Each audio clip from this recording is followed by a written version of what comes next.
नमस्कार दोस्तों, हमारे YouTube चैनल शर्वरी के कथारंग में आपका स्वागत है।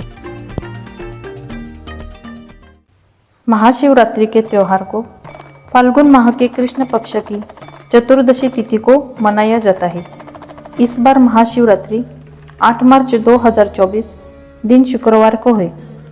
धार्मिक मान्यता है कि इस दिन भगवान शिव और माँ पार्वती का विवाह हुआ था। इसी वजह से इस दिन महाशिवरात्रि के पर्व को मनाया जाता है। कहा जाता है कि इस दिन भगवान शिव की पूजा करने से वे जल्द प्रसन्न होते हैं। इस अवसर पर भगवान शिव और माँ पार्वती की पूजा और व्रत करने का विधान है। कई लोगों को इस बात की जानकारी नहीं है कि आखिर महाशिवरात्रि के त्यौहार को क्यों मनाया जाता है। आइए इस वीडियो में हम आपको बताएंगे कि महाशिवरात्रि क्यों मनाई जाती है। पुराणों के अनुसार देवों के देव महादेव और माँ पार्वती का विवाह फाल्गुन माह के कृष्ण पक्ष की चतुर्दशी को हुआ था। इसी वजह से हर साल फाल्गुन माह में महाशिवरात्रि के पर्व को बेहद उत्साह के साथ मनाया जाता है। इस विशेष अवसर पर शिव भक्त भगवान शिव की बारात निकालते हैं। साथ ही भगवान भोलेनाथ और माँ पार्वती की विशेष पूजा अर्चना करते हैं और व्रत रखते हैं। ऐसा करने से साधक को वैवाहिक जीवन से संबंधित सभी परेशानियों से छुटकारा मिलता है। साथ ही दाम्पत्य जीवन में सुख समृद्धि का आगमन होता है। पंचांग के अनुसार फाल्गुन माह के कृष्ण पक्ष की चतुर्दशी तिथि का प्रारंभ 8 मार्च को रात्रि में 9:57 से होगा और जिसका समापन अगले दिन यानी 9 मार्च को शाम 6:17 पर होगा। ऐसे में 8 मार्च को महाशिवरात्रि का पर्व मनाया जाएगा। महाशिवरात्रि के इस पौराणिक कथा को सुनने मात्र से सारे पाप दूर हो जाएंगे। भगवान शिव मनुष्य के सभी कष्टों व पापों को हरने वाले हैं। सांसारिक कष्टों से एकमात्र भगवान शिव ही मुक्ति दिलाते हैं। इस कारण प्रत्येक हिंदू मास के अंतिम दिन जाने अनजाने में किए हुए पाप के लिए क्षमा मांगने का प्रावधान है। शास्त्रों के अनुसार शुद्धि एवं मुक्ति के लिए रात्रि के निश्चित काल में की गई साधना सर्वाधिक फलदायी होती है। इस दिन पूरे साल में हुई गलतियों के लिए क्षमा याचना करते हैं। महाशिवरात्रि का महा उत्सव फाल्गुन मास की त्रयोदशी के दिन मनाई जाती है।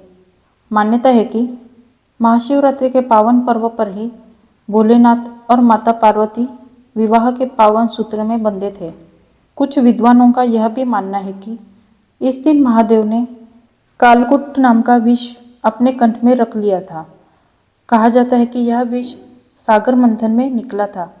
महाशिवरात्रि के इस पवित्र अवसर से एक पौराणिक कथा भी जुड़ी है। प्राचीन काल में एक जंगल में गुरुद्रोह नाम के एक शिकारी रहते थे, जो जंगली जानवरों के शिकार करके वह अपने परिवार का पालन पोषण किया करते थे।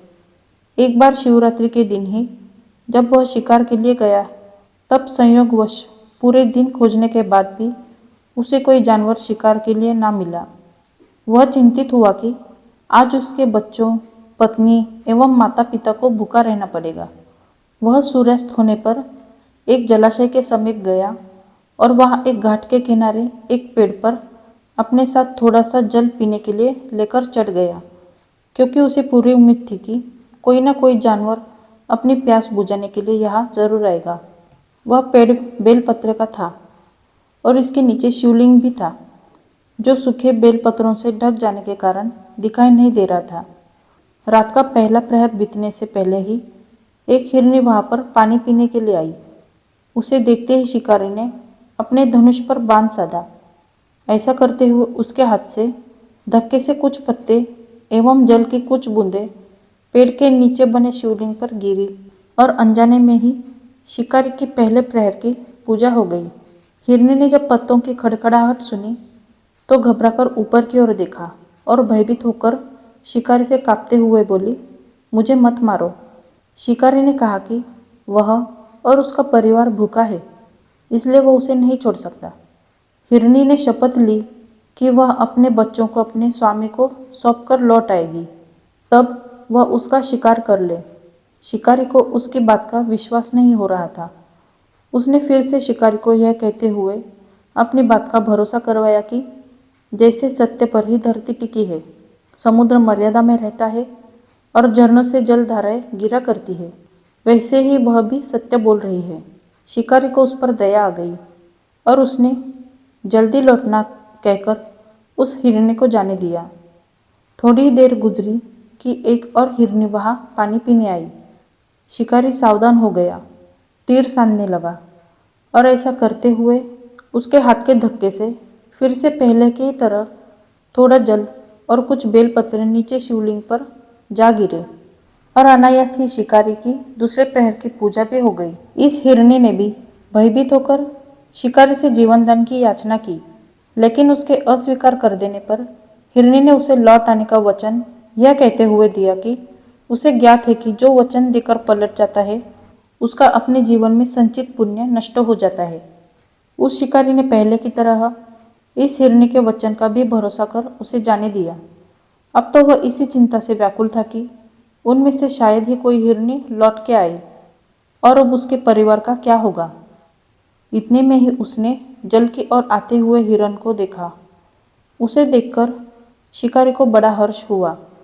अब फिर धनुष पर बाण चढ़ाने से उसकी तीसरे प्रहर की पूजा भी स्वतः ही संपन्न हो गई, लेकिन पत्तों के गिरने की आवाज की वजह से हिरण सावधान हो गया।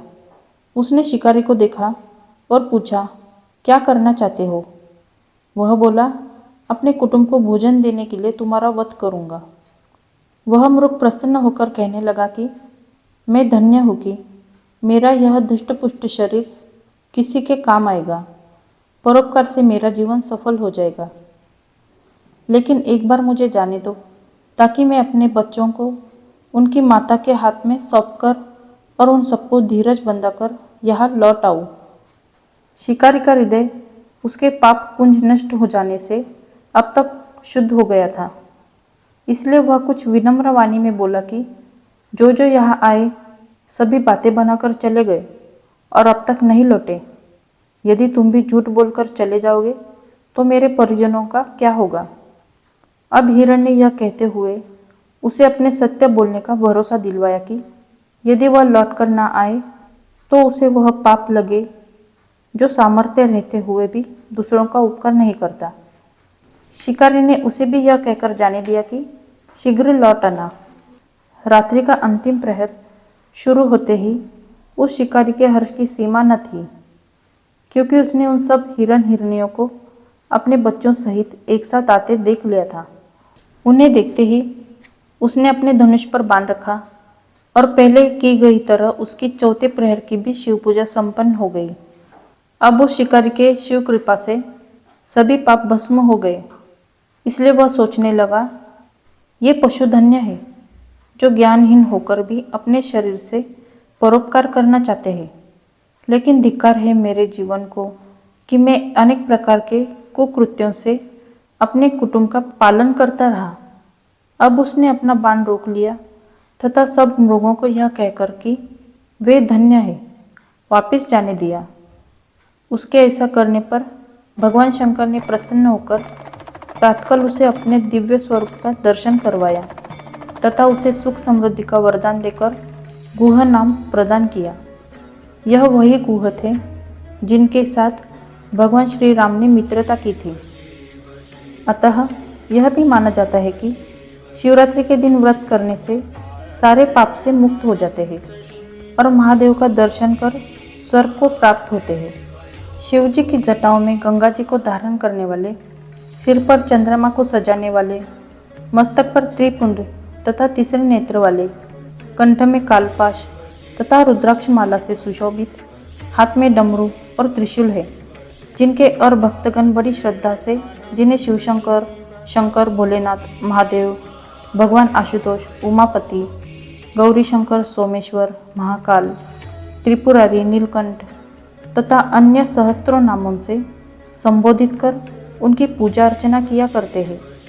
ऐसे भगवान शिव एवं शिवा हम सबके चिंतन को सदा सदैव सकारात्मक बनाए एवं सबकी मनोकामनाएं पूरी करें। दोस्तों, ये कहानी आपको ज़रूर पसंद आई होगी। अगर पसंद आई हो तो इस वीडियो को लाइक, शेयर और हमारे चैनल को सब्सक्राइब कीजिए। मिलते हैं अगली वीडियो में। धन्यवाद।